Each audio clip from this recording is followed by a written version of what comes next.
জীবন রাজীব ভাই যে চা বানায় 100 কঠিন গরম চা টাঙ্গালের মধ্যে শ্রেষ্ঠ চা। কত গরম চা ও মানে জটিল চা, কঠিন জটিল চা কিন্তু মারাত্মক, আগুনের থেকেও বেশি গরম। একদম সঠিক কথা। কি যা মারতেছেন?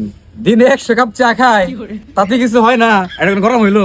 হ্যাঁ, আইছে চা মারতে আমার সামনে। চা খাইতে খাইতে বত হয়ে গেছি আমি।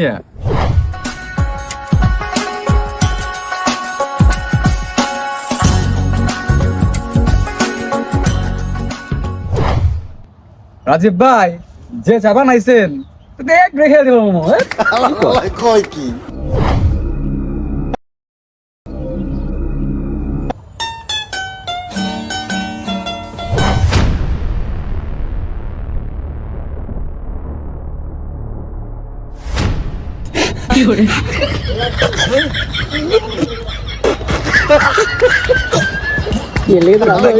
কিনলে কিন্তু 5 50 দিছিলাম।